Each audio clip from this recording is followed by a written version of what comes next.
Alors aujourd'hui, je vous propose une courte vidéo. Ça s'adresse aux gens qui sont intéressés par le nouveau projet de Skylum, Luminar AI, donc un logiciel de retouche photo qui est basé entièrement sur l'intelligence artificielle. Alors, je vais partager avec vous des informations que j'ai pu obtenir à la fin de la semaine dernière, où on en est rendu dans les photos, et dans les travaux, pardon. Et je vous dirais que ça prend forme, c'est intéressant à suivre et à découvrir un peu les principes qui sont derrière ce logiciel de retouche photo-là. Évidemment, je sais que plusieurs sont déçus de la tournure des événements, sont déçus de l'orientation qu'adopte Skylum. Cette vidéo-ci, donc, ne s'adresse pas à vous. Vous avez fait votre choix et vous allez continuer de cheminer avec Luminar 4, 4.3, qui est la dernière version. Tant mieux. Si vous êtes intéressé par 4.3, et que vous voulez profiter de très très belles fonctions, dans le descriptif de la vidéo, vous allez retrouver un lien donc vers la version donc 4.3, mais vous allez également découvrir dans le descriptif de la vidéo un lien vers cette page-ci, donc qui nous permet de mieux connaître à ce moment-là le nouveau logiciel Luminar AI. Et dans cette page-là, c'est ce qu'on a sous la main pour se familiariser avec le logiciel jusqu'à maintenant. Dans cette page-là, il y a des principes qui sont intéressants de découvrir et c'est ce qu'on va examiner aujourd'hui. Alors bonjour, mon nom est Louis Lavoie, je suis l'auteur du blog et de la chaîne fairdelabellephoto.com, une chaîne qui vous accompagne dans votre cheminement photo. Si vous aimez des vidéos qui portent sur la retouche photo, bien, n'hésitez pas à cliquer sur j'aime, n'hésitez pas à vous abonner à ma chaîne. Et ça tombe bien, j'ai plusieurs vidéos qui portent sur la retouche photo à vous proposer. Alors basculons rapidement dans le propos. Le projet prend forme de plus en plus. On a eu une rencontre la semaine dernière. On commence à comprendre également la façon que le logiciel va s'orienter ou en fait va s'organiser. Et ici, je vais dans le lien de la descriptif de la vidéo, vous allez retrouver un lien. Il est possible que ça vous amène à la version anglaise de cette page, mais comme je vous le démontre actuellement, vous avez juste besoin d'utiliser ici le menu drop-down qu'on a juste ici avec la petite flèche pour à ce moment-là privilégier la langue française si ça vous intéresse de le faire. Et c'est ce que je vais utiliser évidemment aujourd'hui donc pour vous présenter ces éléments-là. Alors, qu'est-ce que c'est au niveau de l'intelligence artificielle? Ça va déboulonner peut-être certains mythes en tous les cas. Certainement, un premier élément qu'on retrouve juste ici, et puis c'est vraiment dans l'organisation du logiciel. Ici, vous allez retrouver la fameuse dimension des templates. Alors, le logiciel de Luminar AI repose sur la proposition de template. C'est des espèces de gabarits. En fait, on va retrouver un petit peu plus loin, si vous voulez, l'appellation qu'ils entendent donner à ces éléments-là. Et ici, quand on vient dire profiter de l'inspiration et de conseils, c'est le rôle donc des fameuses templates. Ces templates-là, où en fait l'intelligence artificielle va tout de suite analyser la photo que vous allez lui soumettre. Elle va dire, OK, est-ce que ça ici, c'est un portrait? Est-ce que c'est un paysage? Est-ce que c'est un paysage urbain?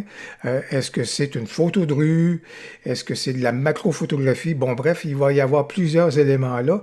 Donc, autant l'intelligence artificielle intervient pour reconnaître des objets dans votre photo, autant à ce moment-là, la catégorie à l'intérieur de laquelle votre photo va s'inscrire, paysage, portrait, etc., comme je viens de le faire. Et à partir de là, à ce moment-là, il y a donc, le logiciel va vous proposer des propositions qui vous sont faites, et à partir de ces propositions-là, vous avez le choix de les accepter et d'aller dans un certain cheminement, ou pas du tout, et choisir d'aller complètement dans une autre direction. C'est vraiment des choses qui vont pouvoir vous appartenir. Autre élément qu'on retrouve juste ici, moins d'apprentissage, plus de résultats.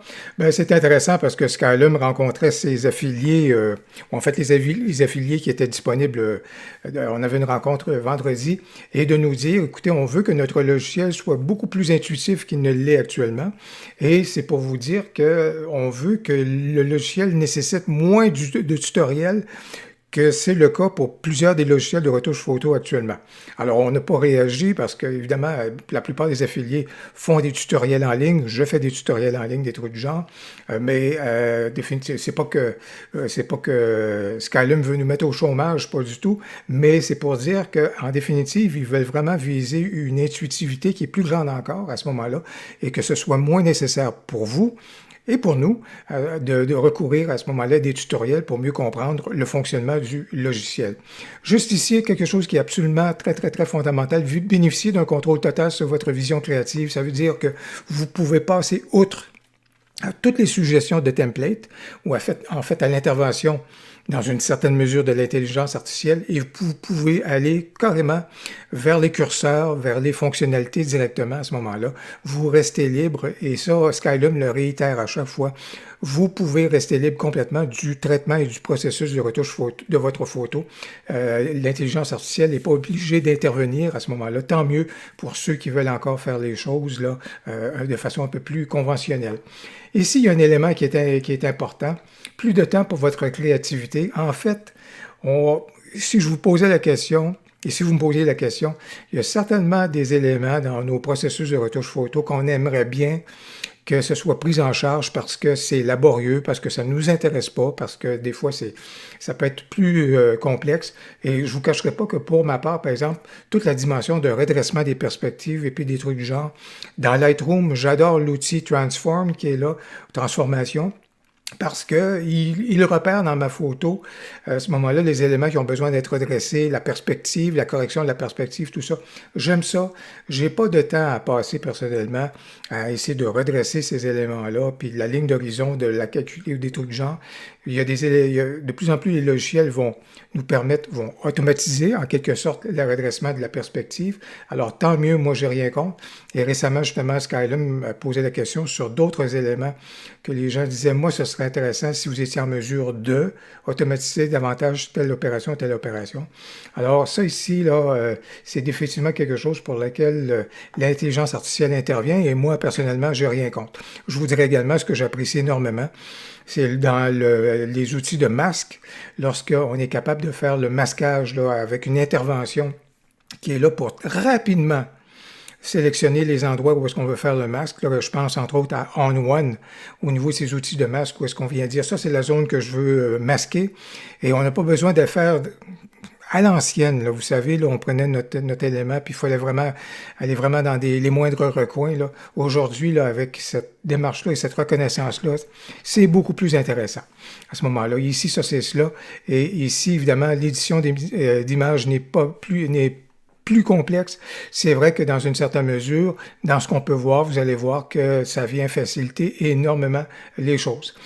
On a quelques exemples maintenant comment l'intelligence, le traitement des photos va opérer. Si je prends celle-ci, ben, je trouve ça intéressant parce que vous voyez ici qu'il y a eu une correction de perspective qui s'est faite, comme vous pouvez voir juste ici. Évidemment, la correction, ça pouvait être également au niveau de l'objectif. C'est pris en charge déjà par les logiciels de retouche photo. Mais ça ici, c'est des retouches qui sont intéressantes. Je vous dirais, des fois, il y a peut-être des éléments qui sont un petit peu moins intéressants. Moi, je suis jamais, quand on regarde cet élément-ci, je suis jamais bien partisan de amincir le visage, amincir le corps ou des trucs du genre. Mais dans ce cas-ci, on peut voir qu'il y a certaines choses qui sont là. Mais de toute façon, je l'indiquais, on n'est pas obligé d'aller dans cette direction-là. Comment est-ce que ça fonctionne? Alors, je vous parlais à la fois des templates ou des trucs du genre. À ce moment-là, ici, pour le moment, on fait référence à un style. Et dans le fond, à partir du moment que l'intelligence artificielle reconnaît qu'il s'agit ici d'un paysage urbain, ben, on vient dire, OK, voici, et là, vous avez juste une simulation. Encore là, on nous prévient bien que ce qu'on voit à l'écran actuellement, c'est pas du tout l'interface telle qu'elle se présentera. Il peut y avoir encore des éléments ou évidemment des éléments qui n'iront pas dans la direction que vous voyez actuellement. Mais ici, on va par exemple venir dire, ici c'est un paysage urbain avec beaucoup d'amplitude au niveau du ciel, beaucoup de présence du ciel, ça mérite peut-être quelque chose qui va aller dans le sens. Et ici, c'est une simulation donc de ce que la template ou le style pourrait nous suggérer. Ce qui est important de se souvenir au niveau du style, c'est que on peut vous proposer un style ou une template. Vous pouvez mettre cette template-là à votre main. Vous pouvez la modifier et à ce moment-là, venir lui donner un autre nom qui sera votre nom. Vous allez pouvoir créer des templates également à votre style. Alors, ça va être intéressant. Donc, vous allez prendre l'intelligence artificielle et transformer celle-ci à votre profit. Alors, ça va être intéressant pour ces éléments-là. Alors, tout à fait. Dans ce cas ici, je le signalais. Vous ne voulez pas avoir recours à des templates ou des éléments comme ça pour une photo, parfait. Basculez et vous allez avoir encore accès aux outils comme vous les connaissez. Ils ne seront pas tous repris de Luminar 4.3. Il y en a certains qui ne seront plus là, mais pour ce qu'on est capable de voir, comme c'est là, plusieurs vont se retrouver dans le Luminar AI. Alors, on va pouvoir donc accéder à de nouvelles dimensions, évidemment de nouvelles possibilités qui nous seront donc offertes. Je vous amène ici parce qu'on a la possibilité de découvrir de plus en plus les outils intelligents donc, qui vont être associés à Luminar AI. Et si je regarde le volet au niveau des portraits à ce moment-là, vous pouvez voir ici d'où on est parti et ce qu'on va être en mesure de faire. Vous remarquerez comment même la couleur de l'iris à ce moment-là a été modifiée avec l'ajout de flair également qu'on retrouve juste ici. Alors, quelque chose qui est quand même très, très, très créatif. Et lorsqu'on regarde à ce moment-là les outils, ben, une nouveauté qu'on va retrouver ici, c'est au niveau du corps. Donc, amincir, évidemment, amincir le corps manifestement. Des trucs du genre. Comme je vous disais, je suis un peu moins partisan de ce côté-là. Au niveau de la peau, on le sait qu'on a déjà l'outil qui est déjà dans ce sens-là. L'iris, le visage également ici, accentué juste ici, qui va être un outil au niveau donc des couleurs et de l'éclairage.